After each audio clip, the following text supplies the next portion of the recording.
मेरे छोटे लड़के की हाल ही में शादी हुई थी। शादी के बाद एक तरह से कहें तो बहू भी बस चौथारी तक ही रह पाई थी, यानी बिल्कुल ही नहीं रह पाई थी। बहू के आने के दूसरे दिन चौथारी की रस्म हुई थी। चौथारी के दूसरे दिन रिसेप्शन था। वह दिन भी पार्टी और उसकी तैयारियों में ही बीत गया था। उसी के दूसरे दिन कोलकाता से फ्लाइट थी।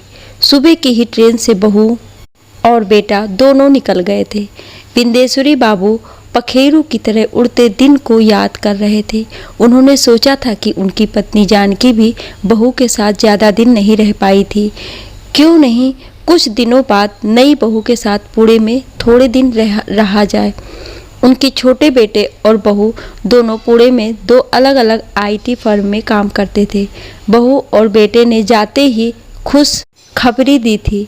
अरे वो वाली खुशखबरी नहीं, उन्होंने दोनों मिलकर एक बड़ा फ्लैट जिसमें दो बड़े बड़े कमरे थे और ड्राइंग रूम कम हॉल भी था, ले लिया था। उसी में शिफ्ट करने की खुशखबरी दी थी। जानकी ने प्रकाश से कहा था कि भगवान का फोटो भी घर में लगा लेना और घर में उनकी पूजा कर लेना। इस पर छोटी बहू ने व्हाट्सएप पर लकड़ी का एक मंदिर जैसा बना हुआ भगवान के सुंदर सिंहासन की तस्वीर भेजी थी। इस पर जानकी बहुत खुश हुई थी। रीता बहुत संस्कार वाली बहू मिली है। विंदेश्वरी बाबू के छोटे बेटे का नाम प्रकाश था। रीता उसकी पत्नी का नाम था। विंदेश्वरी बाबू सेवानिवृत्त के बाद बस ये अपनी आखिरी जिम्मेवारी को पूरा करके निश्चिंत हो गए थे। विंदेश्वरी बाबू ने नई बहू के साथ पुणे में थोड़े दिन बिताने के लिए सोचा ही था कि उनकी पत्नी जानकी ने पुणे जाने की योजना बनानी शुरू कर दी थी। उनकी इकलौती बेटी हैदराबाद में रहती थी। जानकी ने बेटी से इसके बारे में बताया तो वो भी बहुत खुश हुई। उसने अपने माँ से कहा था, माँ क्यों नहीं गरिमा की गर्मियों की छुट्टियों के समय प्लान किया जाए। गरिमा क्लास 4th में वहीं हैदराबाद में पढ़ती थी। फैमिली गेट टुगेदर की पूरी योजना बना ली गई। गर्मी की छुट्टी प्रारंभ होते ही 17 मई को जानकी के साथ विंदेश्वरी बाबू पुणे के लिए रवाना होंगे। उसके एक दिन बाद उनकी बेटी अपनी बेटी गरिमा के साथ पुणे के लिए प्रस्थान करेगी। इस तरह दोनों ही उसी दिन पुणे पहुंचेंगे। इस सारी योजना के बारे में प्रकाश को बताना चाह रहे थे, इसीलिए आज उन्होंने प्रकाश को कॉल किया था। आज शनिवार था और शनिवार के दिन ऑफिस से छुट्टी रहने के कारण शाम में प्रकाश से ज़्यादा समय तक बात की जा सकती थी। विंदेश्वरी बाबू ने जैसे ही फ़ोन किया, प्रकाश ने ही फ़ोन उठाया था। फ़ोन पर तेज संगीत के बजने की आवाज़ें आ रही थी। कई लोगों के ठहाकों की भी आवाज़ आ रही थी। उन्हें लगा कि उन्होंने गलत समय पर कॉल कर दिया है। उन्होंने फ़ोन पर ही कहा था, बेटे लगता है कि तुम व्यस्त हो, बाद में फ़ोन करता हूँ। प्रकाश ने कहा था, हाँ पापा, आज कुछ दोस्त जो शादी में शरीक नहीं हो सके थे उनको खाने पर बुलाया था। वही पार्टी चल रही है जिसका शोरगुल आप सुन रहे होंगे। बाद में बात करते हैं। विंदेश्वरी बाबू समझ गए थे उन लोगों ने क्यों बड़े फ्लैट में शिफ्ट किया था। दूसरे दिन रविवार था। आज तो प्रकाश को सूचित करना निहायत ही जरूरी था। शाम में उन्होंने करीब 8 बजे फ़ोन किया था। फ़ोन पर आज भी कुछ आवाज़ें आ ही रही थी, लेकिन आज शोरगुल नहीं था। प्रकाश, मैं और तुम्हारी माँ कल ही ट्रेन से तुम्हारे पास आ रहे हैं। परसों हम लोग वहाँ पहुँचेंगे। परसों तुम्हारी दीदी हैदराबाद से गरिमा के साथ पहुँचेगी। हम लोग गरिमा की गर्मी की छुट्टी भर वहीं रहेंगे। प्रकाश ने तुरंत उत्तर दिया था, पापा आपने आज फिर गलत समय पर फ़ोन कर दिया। रीता के ऑफिस के बॉस आए हुए हैं और इसी समय आप फ़ोन कर दिए। विंदेश्वरी बाबू ने कहा था, बेटे आज बताना ज़रूरी था, इसीलिए फ़ोन करना पड़ा। प्रकाश ने प्रश्न किया था, क्या आप सभी लोग आ रहे हैं? उसके प्रश्न से विंदेश्वरी बाबू को लग रहा था कि वह लोग स्वागत योग्य अतिथि की कैटेगरी में नहीं आ रहे हैं शायद। उन्होंने कहा था, सभी लोग से क्या मतलब है तुम्हारा? तुम्हारे माता पिता और तुम्हारी दीदी, बस तुम्हारे जीजा जी नहीं आ रहे हैं, उन्हें छुट्टी नहीं मिली। प्रकाश ने कहा था, पापा दिक्कत हो जाएगी। हमें तो कोई दिक्कत नहीं होगी। क्यों, अपने घर में क्या दिक्कत हो सकती है? आपको दिक्कत नहीं होगी, लेकिन हमें दिक्कत हो जाएगी। प्रकाश के इस जवाब से तो विंदेश्वरी बाबू को काट मार गया। पाँव के नीचे की जमीन खिसक गई। जानकी भी बगल में खड़ी खड़ी सारी बातें सुन रही थी। अब वह अपनी बेटी को क्या बताएंगे, कैसे बताएंगे? क्या यही बताएंगे कि प्रकाश ने आने से मना कर दिया है? शादी के पहले तक तो प्रकाश ऐसा नहीं था। शादी के बाद क्या हर कोई इतना बदल जाता है कि अपना परिवार ही उसको पराया लगने लगता है? बिंदेश्वरी बाबू ने रात का खाना भी नहीं खाया। कल उन्हें अपनी बेटी को बताना होगा कि वह लोग पुणे नहीं जा रहे हैं, इसलिए वह भी पुणे जाने का अपना कार्यक्रम स्थगित कर दे। लेकिन इसका कारण क्या बताएंगे? क्या ये कहना उचित होगा कि प्रकाश ने आने से मना कर दिया है? ये सारी बातें सोचते सोचते रात भर वह करवटें बदलते रहे। जब अपने किसी करीबी का व्यवहार अप्रत्याशित रूप से बदला हुआ लगता है तो चोट सीधे कलेजे पर लगती है। सवेरे बिंदेश्वरी बाबू उठे थे तो कलेजे में हल्का हल्का सा दर्द महसूस हो रहा था।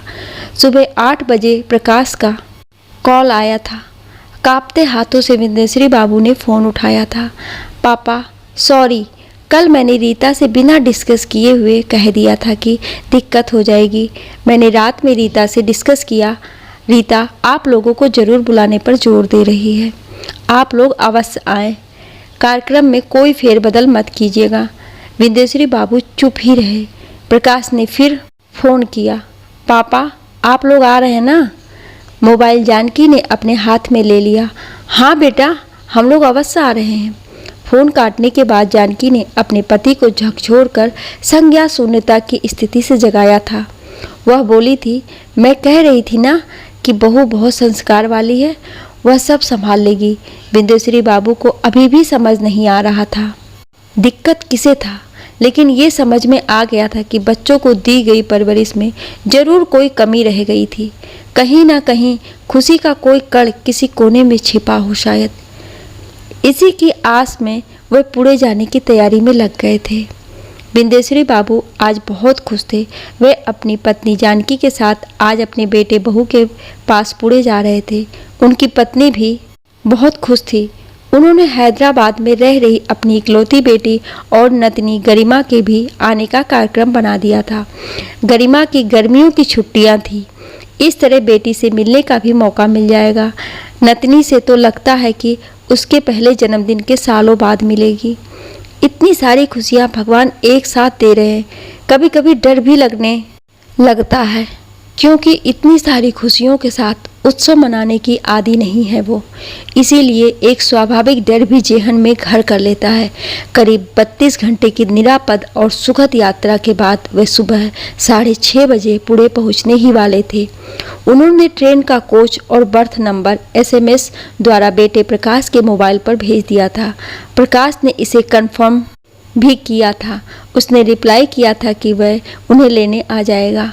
हालांकि सुबह उठने में थोड़ी तकलीफ हो सकती थी, ऐसा शायद डेज होने के कारण हो सकता है, और IT फर्म में काम करने वाले लोग अक्सर देर रात तक काम करते हैं, इसलिए सुबह उठने में थोड़ी दिक्कत होनी स्वाभाविक है। फिर भी प्रकाश ने फ़ोन पर कॉल करके कहा था कि अगर थोड़ी देर हो जाए तो स्टेशन पर ही इंतज़ार कीजिएगा, वह लेने ज़रूर आएगा। बिंदेश्वरी बाबू ने अपने मोबाइल पर 5 बजे सुबह का ही अलार्म सेट कर दिया था। ट्रेन सही समय से चल रही थी। वे ठीक 5 बजे सुबह रोज ही जग जाया करते थे। सुबह नित्य क्रिया के बाद थोड़ा ध्यान और उसके बाद निकल जाते थे पार्क की ओर लंबी सैर के लिए। जानकी भी साथ होती थी, परंतु वह थोड़ी दूर साथ चलकर पार्क के ही बेंच पर बैठकर आराम करने लगती थी। उसके घुटने में थोड़ा थोड़ा दर्द रहता था, इसीलिए वह ज़्यादा चल नहीं पाती थी। सुबह ही सैर के लिए आने वाले मित्रों से मुलाकात भी हो जाया करती थी। वह अक्सर कहा करते थे, बिंदेश्वरी बाबू बड़ी किस्मत वाले हैं, बेटी की शादी कर दिए हैं और वो हैदराबाद में सेटल हो गई है।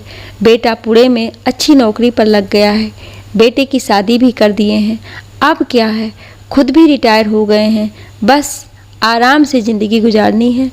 वह कहते, भाई साहब इस बार पुणे जा रहे हैं तो भाभी जी का घुटना भी ज़रूर दिखला दीजिएगा। ट्रेन सही समय पर प्लेटफार्म पर लगने वाली थी।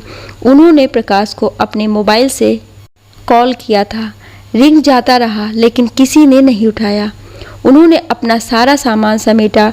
वह गाड़ी रुकते ही धीरे धीरे अपना ट्रॉली, सूटकेस और जानकी के साथ डिब्बे के अन्य यात्रियों के पीछे पीछे प्लेटफॉर्म पर उतर गए। वह प्लेटफॉर्म पर एक लोहे के बने बेंच पर बैठ गए। पुणे में पहली बार आए थे। हालांकि बेंगलोर, हैदराबाद, चेन्नई आदि जगहों पर वह प्रकाश के एडमिशन के समय जा चुके थे।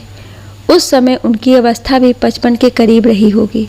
वृद्धावस्था ने अधिक जोर से नहीं घेरा था। सेवानिवृत्ति के बाद वृद्धावस्था तेजी से घेरने लगती है। ये ऐसी स्थिति है जिसे आप किसी को बता भी नहीं सकते हैं, अपनी पत्नी को भी नहीं, सिर्फ स्वयं महसूस कर सकते हैं। प्लेटफॉर्म के बेंच पर बैठने के बाद वह थोड़ा सुस्ताए। लोगों के आने जाने की भाग दौड़ और गाड़ियों के कर्णवेधक हॉर्न से शोरगुल मचा हुआ था। उन्होंने जानकी से पूछा था, जानकी अब क्या किया जाए? प्रकाश तो फ़ोन ही नहीं उठा रहा है, एक बार फिर कॉल कीजिए। वह नहीं तो बहू जरूर उठाएगी। जानकी को प्रकाश से अधिक रीता पर विश्वास था। विंदेश्वरी बाबू भी ये सोचकर बहुत खुश थे, किसी माँ को अपने बेटे से अधिक अपनी बहू पर भरोसा हो तो इससे बड़ी बात आज के रिश्तों के बदलते दौर में और क्या हो सकती है। विंदेश्वरी बाबू ने फिर कॉल किया था। इस बार प्रकाश ने ही फ़ोन उठाया था। उसके उत्तर से लगा कि अभी तक वह पूरी तरह से नींद से जग नहीं पाया था। उसने उम्मीदें स्वर में ही उत्तर दिया, कौन? मैं तुम्हारा पापा बोल रहा हूँ। मैं पुणे स्टेशन पर आ गया हूँ, तुम्हारा इंतज़ार कर रहा हूँ। प्रकाश ने कहा था। अच्छा, आप आ गए? ठीक है, वहाँ से निकलकर मेन गेट की तरफ आ जाइए, मैं आता हूँ। विंदेश्वरी बाबू बहुत खुश हुए थे कि प्रकाश उन्हें लेने आ रहा है। इसके पहले प्रकाश जहाँ भी रहा है, चाहे पढ़ाई के समय में बेंगलोर में या नौकरी के समय चेन्नई में, वो ट्रेन के आने के पहले ही उन्हें लेने के लिए प्लेटफॉर्म पर आ जाता था।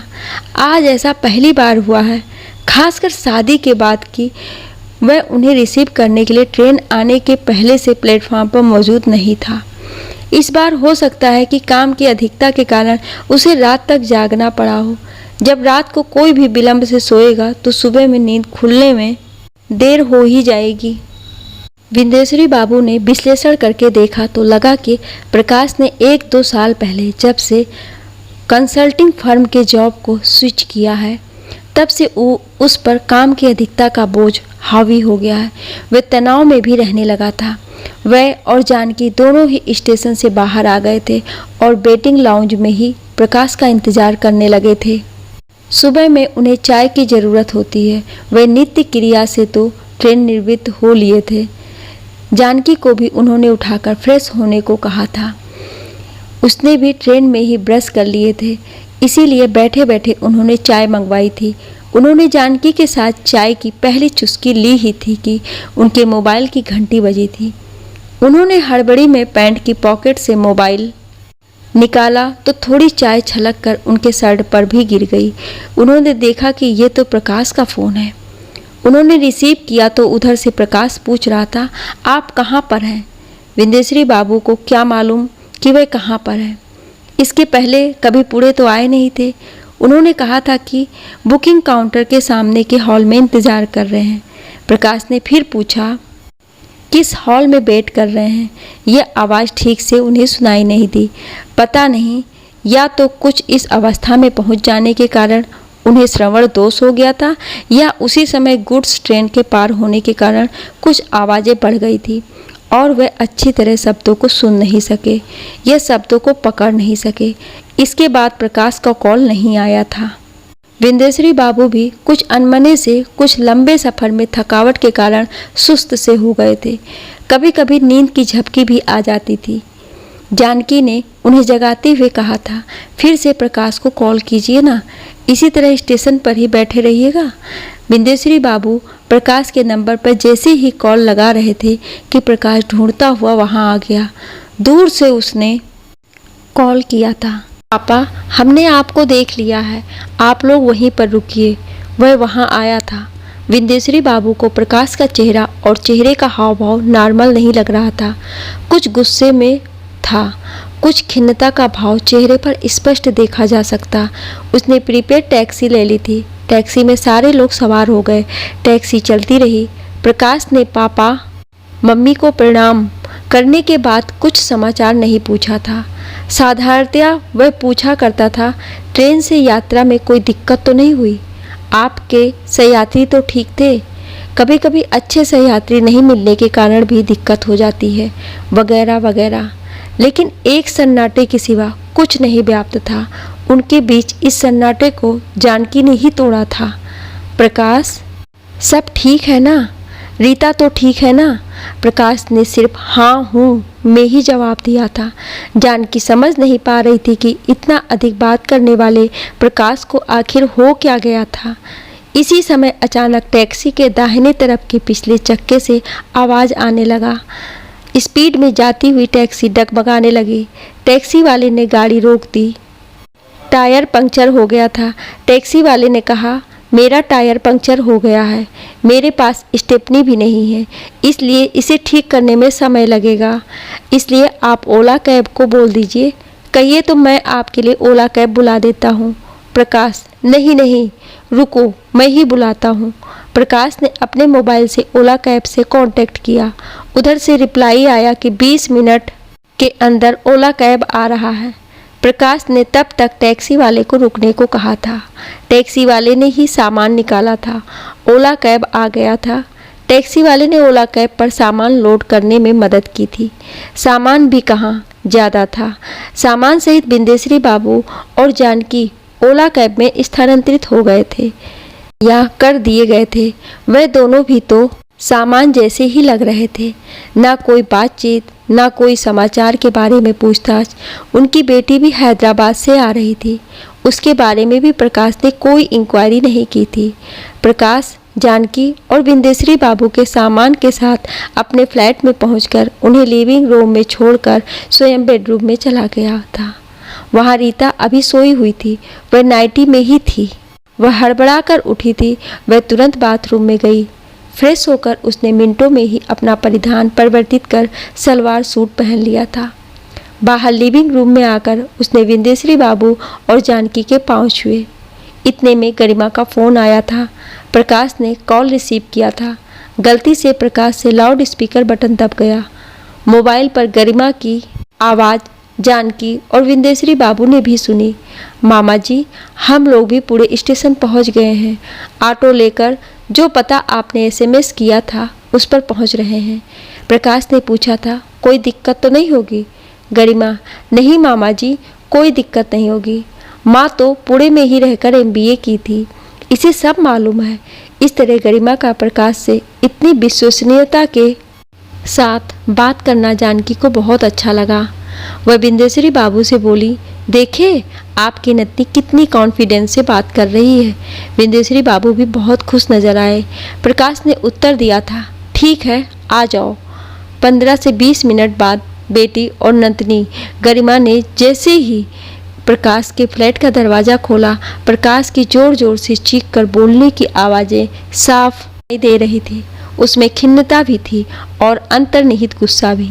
पापा, आपको कितनी बार कॉल किया, आपको कॉल तो रिसीव करनी चाहिए थी। ये सब क्या है? मैं इतने सवेरे उठकर आपको लेने स्टेशन गया था और आप हैं कि कॉल ही नहीं रिसीव करते हैं। आप भी अजीब हो गए हैं। प्रकाश का व्यवहार देखकर बिंदेश्वरी बाबू हतप्रभ थे। वे कातर होकर स्वयं दोष भाव से ग्रस्त विचलित होकर बोले थे, बेटे, थोड़ा इस उम्र में श्रवण दोष और स्टेशन पर बढ़े हुए शोरगुल के कारण मैं तुम्हारा कॉल रिसीव नहीं कर सका। प्रकाश की आवाज़ तेज होती जा रही थी। आप जानते हैं, ऑफिस का काम निपटाने के लिए रात देर तक जागने के बाद भी सुबह उठकर आज वीकडेज के दिन होते हुए भी आपको लाने गया और आप इतने लापरवाह हैं कि फ़ोन भी नहीं उठाते हैं। उनकी बेटी भी ये सब सुन रही थी। गरिमा तो ये सब देखकर अवाक थी। बिंदेश्वरी बाबू अपना सर झुकाए चुपचाप प्रकाश की बातें सुन रहे थे, ताकि प्रकाश को लगे कि उसकी बातें और आरोप उन्होंने स्वीकार कर लिए हैं। ये जरूरी भी था क्योंकि वो नहीं चाहते थे कि नई नई बहू के सामने कोई असुंदर और बदसूरत दृश्य उपस्थित हो जाए। लेकिन प्रकाश ने अपने पेरेंट्स पर जोर जोर से चिल्लाकर रीता के मस्तिष्क में बेटे और बाप के रिश्तों की कलई जरूर खोल दी थी।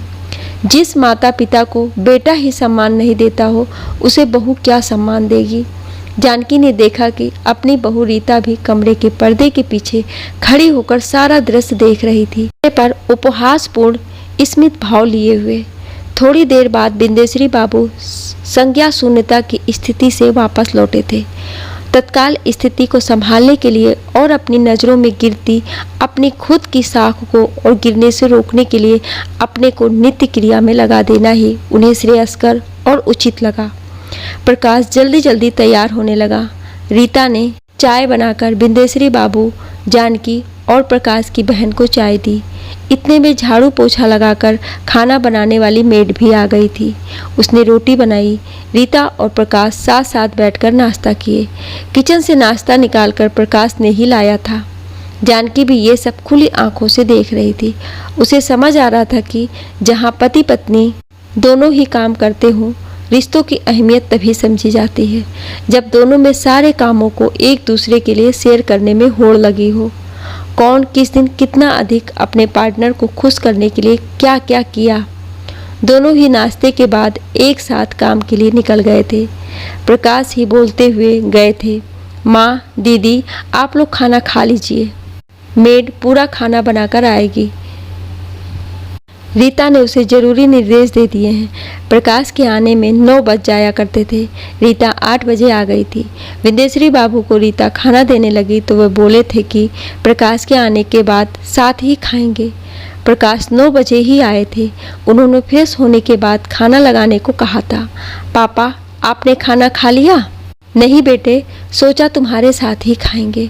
मैंने नहीं खाया है तो गरिमा ने भी नहीं खाया है। बोलती है कि सभी लोग साथ में खाना खाएंगे। इतने में रीता ने खाना लगा दिया था। जानकी ने टेबल पर प्रकाश, बिंदेश्वरी बाबू और गरिमा का खाना टेबल पर रख दिया था। जानकी ने कहा था कि मेरी बेटी, मैं और रीता बाद में एक साथ खाएंगे, आप लोग खाइए। सभी लोग खाना खाने लगे। गरिमा कुछ जल्दी जल्दी खा रही थी। प्रकाश ने गरिमा को समझाना शुरू किया, देखो गरिमा, खाना चबा चबा कर खाना चाहिए। 3 रोटियों को खाने में 15 से 20 मिनट लगाने चाहिए। ज़्यादा देर तक चबा चबा कर खाने से गुस्सा भी कम आता है। इतने में गरिमा बोल उठी, इस शिक्षा की ज़रूरत आपको अधिक है। आपने सवेरे नाना के साथ ठीक से बिहेव नहीं किया। Learn to behave yourself then teach others. कहकर वो टेबल से बिना खाए उठ गई। प्रकाश की बहन ने अपनी बेटी को डांटा था, गरिमा, बड़ों से ऐसे बात करते हैं? पहले बड़ों को बताओ माँ, फिर मुझे बताना। ऐसा कहकर गरिमा तेजी से कमरे में चली गई और जोर से दरवाज़ा बंद कर लिया। कल रात के बाद आज सुबह से वातावरण तनावग्रस्त था। यहाँ प्रकाश के फ्लैट में एक ही रूम में एसी था। रीता और प्रकाश उसी कमरे में सोते थे। गरिमा को रात 10 बजे जोरों से नींद आ रही थी। वे भी जाकर एसी वाले कमरे में सो गई। रात को सभी ने एक साथ ही खाना खाया था। खाना खाने के बाद रीता और प्रकाश दूसरे कमरे में, जिसमें एसी नहीं था, वहां जाकर सो गए। बिंदेश्वरी बाबू को जानकी ने ही कहा कि आप गरिमा के साथ ही एसी वाले कमरे में सो जाएं। बिंदेश्वरी बाबू वहां सो गए। जानकी अपनी बेटी यानी प्रकाश की बहन के साथ लिविंग रूम में नीचे ही गद्दा डालकर सो गई। सुबह में बिंदेश्वरी बाबू तो जल्दी उठ गए थे। करीब 6 बजे वह बालकनी में टहलने लगे। उनके नित्य कार्यक्रम में शामिल है कि वे टहलते हुए ही ओम नमः शिवाय का जाप करते हैं। वहीं वो वहाँ भी करते थे। टहलते हुए ही उन्होंने महामृत्युंजय का भी जाप किया। इसके बाद प्राणायाम, थोड़ी देर कपालभाति, अनुलोम विलोम, भ्रस्तिका और उद्दीन आदि प्राणायामों का अभ्यास किया। तब तक रीता और प्रकाश उठ चुके थे। रीता ने ही बिंदेश्वरी बाबू को चाय दी थी। रीता को जल्दी जल्दी तैयार होना था। रात में क्या हुआ था उसके और प्रकाश के बीच किसी को नहीं मालूम था, परंतु कुछ तो ऐसा हुआ था जिसकी प्रतिछाया कुछ कुछ सुबह भी दिख रही थी। रीता चाय लेकर प्रकाश को दे गई थी, लेकिन प्रकाश ने चाय नहीं पी थी। चाय वैसे ही रखी रखी ठंडी हो चुकी थी। उसके बाद देखा गया कि रीता बाथरूम से निकलने के बाद जेट स्पीड से तैयार हुई थी। वह आकर डाइनिंग टेबल पर बैठ गई थी। प्रकाश ने ही किचन से नाश्ता लगाकर रीता के सामने टेबल पर रखा था।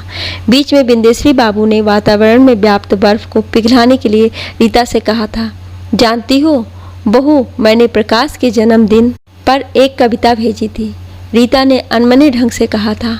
हाँ, मैंने पढ़ी थी। बिंदेश्वरी बाबू माहौल की बेचैन चुप्पी की भाषा समझ गए थे।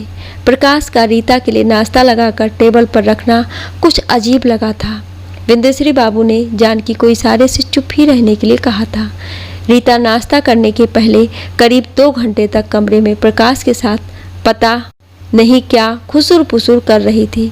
रीता के नाश्ता समाप्त करने के बाद वह ऑफिस के लिए बाहर निकली थी। प्रकाश भी ठीक उसके पीछे पीछे चल निकला था। बिंदेश्वरी बाबू समझ रहे थे कि प्रकाश रीता को ऑफिस छोड़ने के लिए बाहर निकला है, लेकिन प्रकाश जल्दी ही वापस आ गया था। उनके चेहरे पर तनाव के भाव थे। वह आते ही शुरू हो गया, देखिए, आप लोगों को सुनने में तो कुछ अजीब जरूर लगेगा। इतना शोरगुल वाला माहौल मेरे लिए ठीक नहीं लग रहा है। आप मुझे बीमार भी कह सकते हैं या मानसिक रूप से बीमार भी समझ सकते हैं, लेकिन ये टीवी का लगातार ऊंचे वॉल्यूम पर चलना, दीदी और गरिमा का जोर जोर से आपस में बोलना मुझे बर्दाश्त नहीं हो रहा है। इस पर प्रकाश की दीदी की आंखों में आंसू आ गए। वह रोते हुए बोली, अगर मेरे व्यवहार से तुम्हें तकलीफ हो रही है तो मैं माफ़ी चाहती हूँ। मेरी बच्ची थोड़ी लाउड बोलती है। मैं भी उससे बात करती हूँ या डांटती हूँ तो थोड़ी लाउड हो जाती हूँ।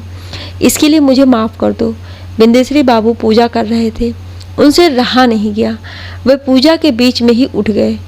उनकी आदत सामान्यतः सुनने की ही रही है। वे दूसरे की कही पहले अच्छी तरह सुनते हैं, उसके बाद तुरंत उसके प्रति अपनी प्रतिक्रिया जाहिर नहीं करते हैं। वक्त देते हैं ताकि विरोध और विवाद शांत हो जाए। लेकिन जब पानी सर से ऊपर निकल जाता है तो इस तरह से फट पड़ते हैं जैसे भूचाल आ गया हो। आज भी वह बिफर गए।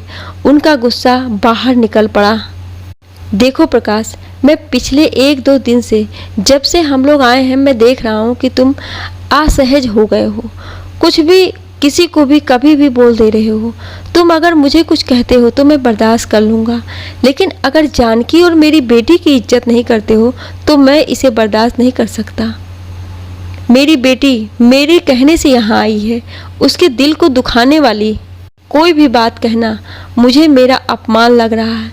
तुम भूल रहे हो कि तुम खुद ही यहाँ तक नहीं पहुँच गए हो। तुम्हें बनाने में और यहाँ तक पहुँचाने में परिवार के हर सदस्य का योगदान है। हर व्यक्ति जो किसी भी ऊंचाई तक पहुँच जाए अपनी ज़मीन नहीं छोड़ देता है। जो ज़मीन छोड़ देते हैं वह आधारहीन हो जाते हैं। कहते कहते बिंदेश्वरी बाबू हांफने लगे थे। पूरे वातावरण में स्तब्धता छाई थी। उनका ऐसा रूप प्रकाश ने भी पहले कभी नहीं देखा था। उन्होंने थोड़ी सांस लेने के बाद आगे कहना जारी रखा, प्रकाश, मेरी ये सीख अच्छी तरह गांठ बांध लो। हम लोगों के संस्कारों के अनुसार परिवार हर व्यक्ति की ज़मीन होती है। पूछो अपनी माँ से, हम लोग अपने बच्चों की कौन कहे अपने बड़े भाई की पिता की तरह देखभाल की है। तुम भी जानते हो, मेरे पिताजी जब मैं बहुत छोटा था उसी समय गुजर गए थे। मैंने जब से होश संभाला तब से मैंने अपने बड़े भाई को ही पिता सदृश मान लिया। उनकी बहू का ऑपरेशन मैंने अपनी नौकरी के समय करवाए।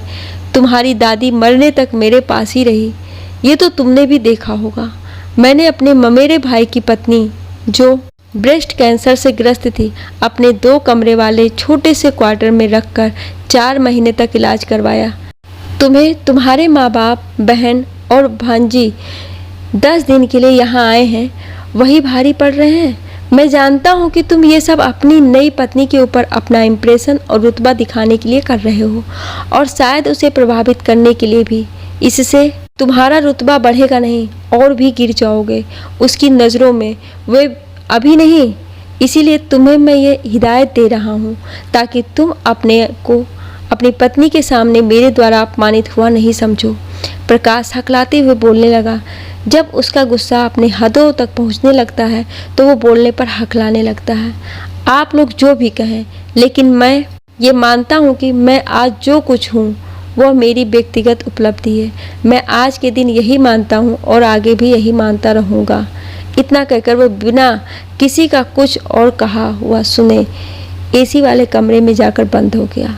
प्रकाश आज ड्यूटी भी नहीं गया, उसने खाना भी नहीं खाया। जानकी उससे खाने के बारे में पूछना चाह रही थी, लेकिन कमरा तो उसने अंदर से बंद कर लिया था। चाह कर भी वो खाने के लिए पूछ नहीं सकी। सुबह बिंदेश्वरी बाबू सवेरे ही उठ गए थे। उठ गए थे क्या, उठे ही हुए थे। उन्हें नींद कहाँ आई थी। बेचारों का बवंडर उनके मन मस्तिष्क को विचलित किए दे रहा था। क्यों ऐसा हो गया प्रकाश? शादी के पहले तो ऐसा नहीं था। वे लाख विश्लेषण करने पर भी किसी विवेकपूर्ण निर्णय पर नहीं पहुंच पा रहे थे। आखिर अचानक क्या हो गया है? प्रकाश का सुबह में खुद नाश्ता निकाल कर रीता को देना, नाश्ते के पहले रीता का 1 घंटे तक प्रकाश के साथ अकेले में बात करना, इससे जो स्थितियां बन रही थी उससे ऐसा सोचने पर विवश होना पड़ रहा था कि प्रकाश इन सारी प्रतिक्रियाओं की पृष्ठभूमि में रीता का परोक्ष हाथ अवश्य था। परंतु जानकी तो अपनी बहू रीता पर पूर्ण विश्वास के आवरण से घिरी थी। अगर ये मिथ्या भी था तो भी बिंदेश्वरी बाबू अपनी पत्नी के इस मिथ्याभासी आवरण को भेदना नहीं चाहते थे। करीब दिन के 4 बजे प्रकाश खुद ही उठा था। उसने बाथरूम में काफ़ी देर तक स्नान किया था, जैसे अपने शरीर पर आवृत कुसंस्कारों की जो परत चढ़ गई थी उसे धोकर छालित कर लेना चाहता हो। बिंदेश्वरी बाबू ने उसे नीचे जाते हुए देखा। उसने अपनी बाइक निकाली और बाहर निकल पड़ा था। कभी कभी तनाव में लोग अपनी कार या मोटरसाइकिल से लंबी ड्राइव के लिए निकल जाते हैं ताकि तनाव थोड़ा कम हो जाए। बिंदेश्वरी बाबू ये जानकी से ना कोई बातचीत और ना कोई विचार विमर्श। वे एक तरह से अपरिचित अतिथि बने हुए थे। क्या कर सकते थे? आगे के 2 सप्ताह तो किसी तरह बिताने ही थे। उनके कोई दूसरे जान पहचान वाले भी नहीं थे जिनके यहाँ पेड गेस्ट के रूप में भी बचे हुए दिनों को गुजारा जाए। बीच में कंफर्ट रिजर्वेशन भी मिलना मुश्किल था। फ्लाइट से जाने की औकात नहीं थी। उनकी बेटी तो बस से भी जा सकती थी क्योंकि पुणे से हैदराबाद के लिए लग्जरी बसें चलती थी।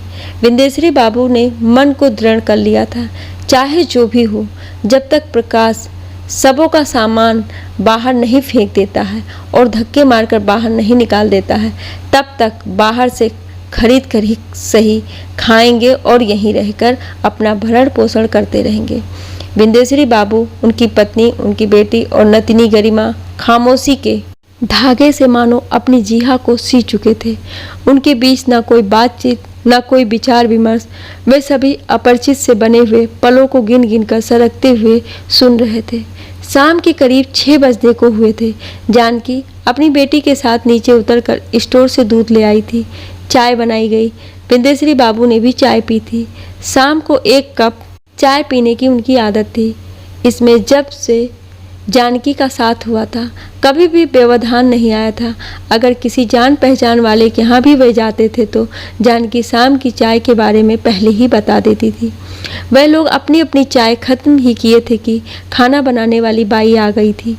इसे प्रकाश रीता ने पहले से ही लगा रखा था। वो जानकी से पूछी थी, माई कितना रोटी बनाएगा? जानकी ने सारे लोगों पर 4-4 रोटी के हिसाब से 20 रोटियां बनाने को कही थी। 4 रोटियां सुबह की ही बची थी। खाना बनाने वाली बाई करीब 8 बजे तक खाना बनाकर निकल गई थी। करीब 8 बजे रात को प्रकाश और रीता दोनों ने घर में प्रवेश किया था। प्रकाश के हाथ में एक बड़ा सा डिब्बा था, साथ में एक पॉलीथीन बैग भी था। आते ही वह डिब्बा और पॉलीथीन का बैग एक ओर रखकर अपने शूज खोले, हेलमेट खोलकर एक तरफ रखा। उसने बड़ा सा डिब्बा गरिमा के हाथ में थमा दिया। पॉलीथीन का पैकेट अपनी माँ के हाथों में देते हुए कहा, आज सुबह के बिहेवियर के लिए मुझे माफ़ कीजिएगा पापा। ऐसा कहते हुए वह डबडबाई हुई आंखों के कोर में थमी हुई बूंदों को पोंछते हुए बिंदेश्वरी बाबू के कदमों के पास ही बैठ गया। उसने पापा का हाथ अपने हाथ में लेकर अपने सर पर रखते हुए कहा, पापा जब मैं तनाव में रहता था तो आप मेरे बाल सहलाया करते थे, क्या आज मेरे बाल नहीं सहलाएंगे? बिंदेश्वरी बाबू की आंखों में भी आंसू छलक आए। इतने में फिर दरवाजे की बेल बजी थी। इस बार रीता ने दरवाज़ा खोला था। 2 आदमी एक बड़ा सा पैकेट लेकर अंदर आए थे। उन्होंने लिविंग रूम में पैकेट खोला था। एक और एसी था। जानकी देखते ही बोल पड़ी, इसकी क्या जरूरत थी? प्रकाश, तुमने इतने पैसे क्यों बर्बाद किए? इस पर रीता ने ही कहा था, नहीं माँ, आज का दिन बहुत ही स्पेशल है। आप लोगों के आने से ही मुझे आज प्रमोशन का लेटर मिला है। मेरी सैलरी अब करीब 25% यानी करीब 1/4 अधिक हो गई है। ये तो एक दिन लगाना ही था, तो आज क्यों नहीं? इतना कहकर रीता चुप हो गई। इसके बाद प्रकाश ने एसी लगाने वाले आदमियों को दीवार पर जगह बता दी। फिर वह बिंदेश्वरी बाबू के पैरों के पास बैठ गया। उसने बोलना शुरू किया, पापा, आपने जो सुबह में मुझे इतना सुनाया वह मुझे बहुत अच्छा लगा था। लेकिन माँ, तुम मुझे क्यों नहीं डांटी? तुम बचपन में मुझे डांट देती थी तो मेरे सारे टेढ़े काम सीधे हो जाते थे। तुम्हारी ये गलती रही। उसने देखा कि सारे लोग चुप हैं। उसने फिर कहना जारी रखा, और दीदी, तुम मेरे कहने पर सिर्फ टेसवे बहाने लगी। जब मैं छोटा था तो मेरी गलतियों पर कितना डांटती थी। बोलती थी कि माँ से शिकायत कर दूंगी। हालांकि माँ, कभी तुमने मेरी शिकायत नहीं की थी, लेकिन इस तरह की धमकी से मैं सीधा होकर रास्ते पर आ जाता था। तुम्हारी ये गलती रही कि तुमने भी मुझे बदला हुआ समझ लिया। थोड़ा भी नहीं डांटी और खुद रोने लगी। पापा नहीं डांटते तो मुझे कोई डांटने वाला था ही नहीं। ऐसा क्या इतना बड़ा हो गया मैं तुम लोगों के सामने? इतना कहते हुए प्रकाश ने अपना सर बिंदेश्वरी बाबू के घुटने के बीच छुपा लिया था। कुछ देर तक वह ऐसे ही सर छुपाए रहा और बिंदेश्वरी बाबू उसके सर के बालों को सहलाते रहे। वह इस शीतल छांव में ममता और वात्सल की बारिश में भीग ही रहा था कि किसी के द्वारा उसके टी शर्ट खींचे जाने पर उसने सर उठाया। पीछे मुड़कर देखा तो गरिमा रोती हुई खड़ी थी। आई एम सॉरी मामू, मुझे माफ़ कर दीजिए। मुझे कल रात को ऐसे नहीं बोलना चाहिए था। प्रकाश ने उसे अपनी गोद में खींचकर पूछा, तो फिर कैसे बोलना चाहिए था? और इस पर सारे लोग जोर से हंस पड़े। प्रकाश ने कहा, माँ, पापा और दीदी, मैं कितना भी बड़ा हो जाऊं, लेकिन आप लोगों के लिए हमेशा वही रहूँगा।